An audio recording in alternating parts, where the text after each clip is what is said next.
बात साल 1857 की है। उत्तर भारत में अंग्रेजों के खिलाफ एक बड़ा विद्रोह खड़ा हो चुका था। इतिहास में 1857 के विद्रोह पर खूब लिखा गया, मगर यहां एक सवाल है, क्या 1857 सिर्फ राजाओं, रानियों और नवाबों की लड़ाई थी? क्या उसमें दलित, पिछड़े, किसान, मजदूर और आम महिलाएं शामिल नहीं थीं? या फिर इतिहास लिखने वालों ने कुछ लोगों को याद रखा और बहुत सारे लोगों को भुला दिया? लखनऊ में 1857 के विद्रोह का एक अध्याय लिखा गया था, सिकंदर बाग के संग्राम। एक महिला सैनिक अपने पति की मौत के बाद और आक्रामक होकर जंग में कूद पड़ी। पीपल के पेड़ से छिपकर कई दर्जन अंग्रेजी सैनिकों को मार गिराया। कितना जानते हैं आप उस वीरांगना के बारे में? इतिहास की सबसे बड़ी दगाबाजी झूठ लिखना नहीं होती, बल्कि कुछ खास पहचान के लोगों के बलिदान को इतिहास से गायब कर देना। मगर जिन्हें किताबों से मिटा दिया गया, उन्हें समाज की स्मृति अक्सर बचा कर रखती है। इसलिए बहुजन समाज के अपने नायक हैं, अपनी वीरांगनाएं हैं, जो पाठ्य पुस्तकों में भले कम हैं, मगर लोकगीतों में, मेलों में और जन स्मृतियों में आज भी जिंदा हैं। अवध के इलाके में एक कहावत गूंजती सुनाई देती है, सिकंदर बाग में गूंजी गोली, ऊदा देवी लड़ी अकेली। यह केवल एक पंक्ति नहीं है, यह उस इतिहास की याद है जिसे जनता ने बचा कर रखा, जबकि किताबों ने लंबे समय तक उसे जगह नहीं दी। आज सामाजिक न्याय की पाठशाला में बात होगी एक ऐसी ही वीरांगना की, एक दलित महिला योद्धा की, एक पासी महिला सेनानी की, एक ऐसी योद्धा जिसने अंग्रेजी साम्राज्य की प्रशिक्षित सेना को न केवल चुनौती दी, बल्कि जिसका नाम इतिहास की मुख्य धारा में बहुत देर से पहुंचा था। वह थी वीरांगना ऊदा देवी पासी।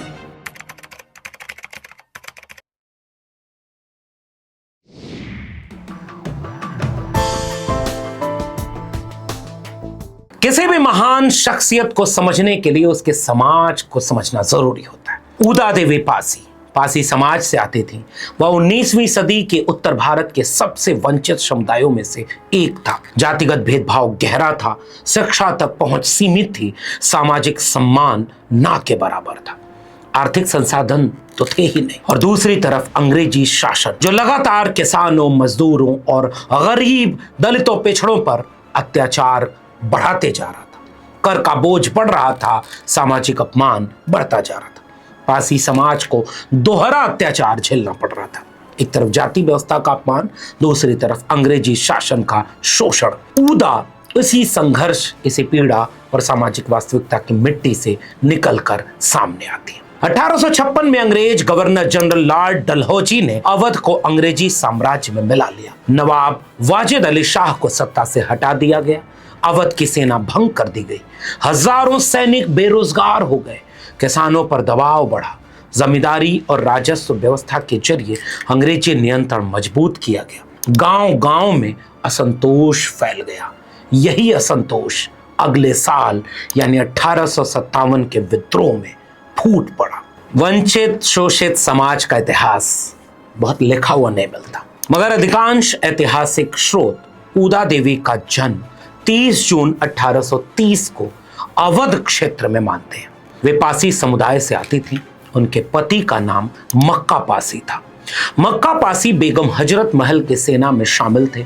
जब अंग्रेजों के खिलाफ विद्रोह शुरू हुआ तो ऊदा देवी और उनके पति दोनों इस संघर्ष का हिस्सा बने। यहीं से एक साधारण ग्रामीण महिला का जीवन इतिहास में तब्दील होना शुरू हो गया। यहाँ एक महत्वपूर्ण सवाल खड़ा होता है कि अगर ऊदा देवी जैसी महिला अंग्रेजों के खिलाफ हथियार उठा रही थी, तो उनका नाम हमारे इतिहास में इतना कम क्यों दिखाई देता है? समाजशास्त्री बद्रीनारायण अपनी पुस्तक women heroes and Dalit assertion in north India में खोजते हैं। बद्रीनारायण बताते हैं कि उत्तर भारत में दलित समुदायों ने अपनी वीरांगनाओं की स्मृतियों को लोकगीतों, मेलों, मूर्तियों और जन परंपराओं में जीवित रखा, मगर मुख्य धारा इतिहास ने उन्हें वह स्थान नहीं दिया जिसकी वे हकदार थी। यानी ऊदा देवी का इतिहास केवल किताबों में नहीं बल्कि जनता के स्मृति में जीवित रहा। यही कारण है कि आज बहुजन समाज उन्हें केवल एक योद्धा नहीं बल्कि आत्मसम्मान और प्रतिरोध के प्रतीक के रूप में याद करता है। जब हम 1857 की बात करते हैं तो अक्सर पुरुष सैनिकों की चर्चा होती है, मगर महिलाओं ने भी हथियार उठाए थे। अवध में बेगम हजरत महल अंग्रेजों के खिलाफ संघर्ष का नेतृत्व कर रही थी। कई ऐतिहासिक विवरणों और लोक स्मृतियों में उल्लेख मिलता है कि महिलाओं की सैन्य टुकड़ियां भी गठित की गई थी। ऊदा देवी पासी इन्हीं एक सैन्य टुकड़ी की अगुवाई करने वाली नायिका थी। वे केवल संदेशवाहक नहीं थी, वे हथियार चलाती थीं, युद्ध में प्रशिक्षण ली थीं और बाद में महिला सैनिकों को प्रशिक्षित भी करती थी और अंग्रेजी सेना का सामना भी करती थी। यहाँ एक बड़ा अहम लेख है चारुगुप्ता का दलित वीरांगनाज एंड री इन्वेंशन ऑफ 1857। चारुगुप्ता अपने इस लेख में बताती हैं कि ऊदा देवी और झलकारी बाई जैसी वीरांगनाएं केवल अंग्रेजों से लड़ने वाली महिलाएं नहीं थीं, वे उस इतिहास की प्रतिनिधि थीं जिसे लंबे समय तक हाशिए पर रखा गया। चारुगुप्ता अपने लेख में निष्कर्ष के तौर पर कहती हैं कि दलित समुदायों ने इन वीरांगनाओं की स्मृतियों को बचा कर रखा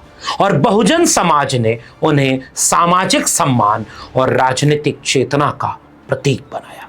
दूसरे लफ्जों में कहें तो ऊदा देवी केवल अंग्रेजों से नहीं लड़ रही थीं, वे उस विस्मृति से भी लड़ रही थीं जो बाद में इतिहास ने उनके हिस्से लिख दी।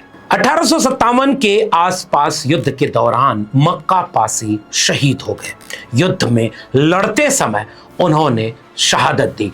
वो एक बड़े पहलवान और बहुत वीर योद्धा के रूप में ख्यात उपलब्ध थे।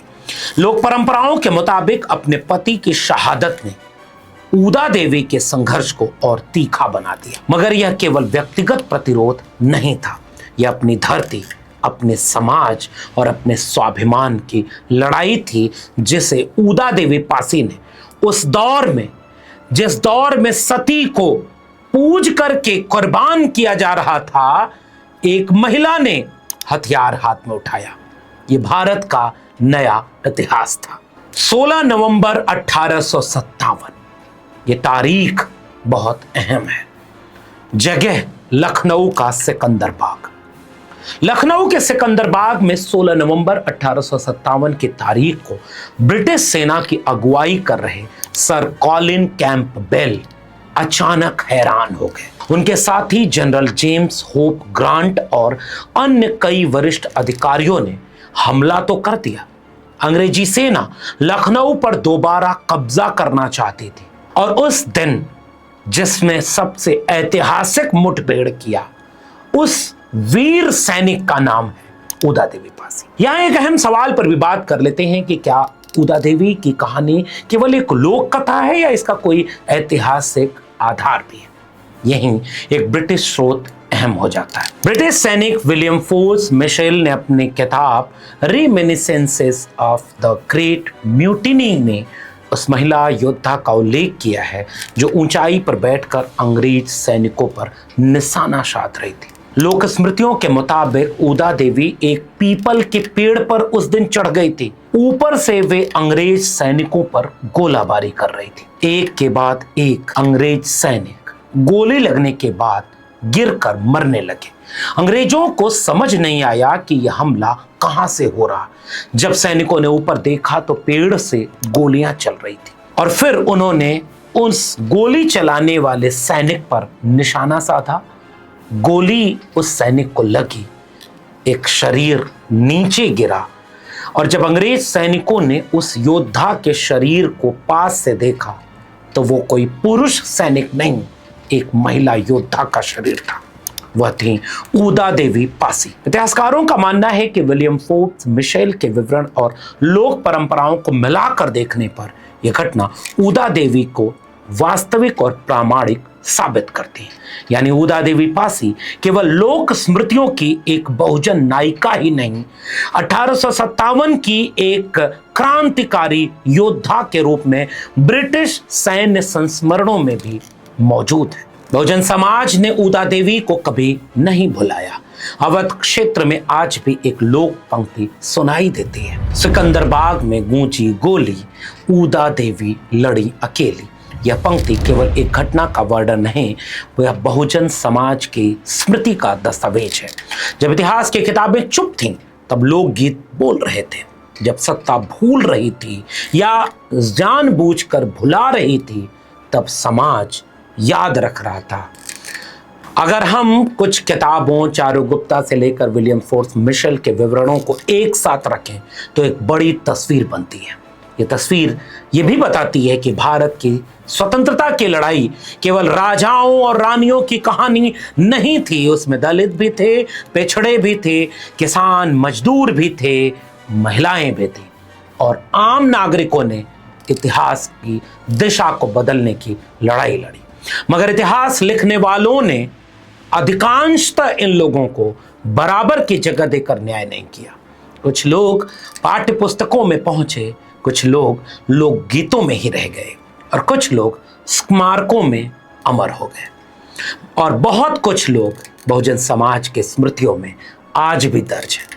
ऊदा देवी पासी उन्हीं स्मृतियों से निकलकर आज फिर हमारे सामने खड़ी हैं।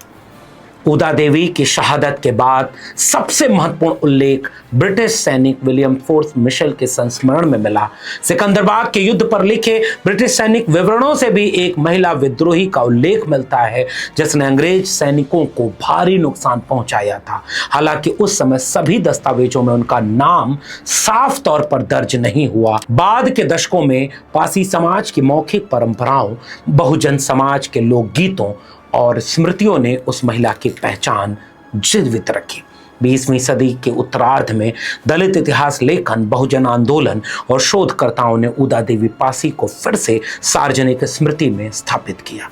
यही वजह है कि आज उनका नाम केवल एक स्थानीय कथा नहीं, एक स्मृति की गाथा नहीं, बल्कि भारतीय इतिहास के अहम अध्याय के रूप में दर्ज हो चुका है। उत्तर प्रदेश सरकार ने ऊदा देवी की स्मृति में कई जगह पर प्रतिमाएं बनवाई। बहुजन सरकारों ने इसमें बड़ा काम किया। लखनऊ के सिकंदरबाग के निकट उनके स्मरण में जुड़े आयोजन आज भी होते रहते हैं। हर साल 30 जून को उनकी जयंती, 16 नवंबर को उनके शहादत दिवस पर उन्हें बड़ी शान और शौकत से याद किया जाता है। पासी समाज और विभिन्न सामाजिक संगठन लगातार उनके इतिहास को जन जन तक पहुंचाने में काम कर रहे हैं। आज ऊदा देवी उत्तर प्रदेश के बहुजन समाज के सबसे महत्वपूर्ण ऐतिहासिक प्रतीकों में से एक बन चुके हैं। ऊदा देवी पासी की कहानी केवल एक महिला की कहानी नहीं है, यह दलित इतिहास की भी कहानी, यह महिलाओं के प्रतिरोध की भी कहानी, यह आम नागरिकों के संघर्ष की गाथा है और यह उस इतिहास की कहानी है जिसे दबाया गया मगर मिटाया न जा सका।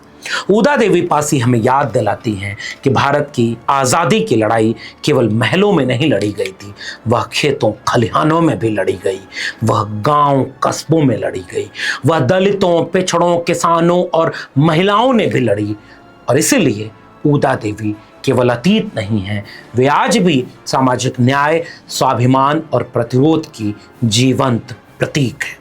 लोक परंपराओं में आज भी वो पंक्ति सुनाई देती है कि सिकंदरबाग में गूंजी गोली, ऊदा देवी लड़ी अकेली, पासी बेटी रण में कूदी, अंग्रेज फौज हो गई थी सूनी, और ऊदा देवी का नाम रहेगा जब तक भारत देश रहेगा। इन पंक्तियों का एहसास केवल साहित्यिक नहीं, लोकगीत नहीं, ये इस बात के सबूत हैं कि बहुजन समाज ने अपने इतिहास को स्मृतियों में बचा कर रखा।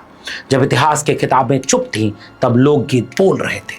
जब सत्ता भूल रही थी, तब समाज याद रख रहा था। सामाजिक न्याय की पाठशाला के इस बेहद खास एपिसोड में आज बस इतना ही। फिर मिलेंगे ऐसे ही किसी बड़े और बिसरा दिए गए इतिहास के पन्नों के साथ। तब तक के लिए जोहार, जय भीम, जय मंडल, जय संविधान, जय समाजवाद, इनकलाब जिंदाबाद।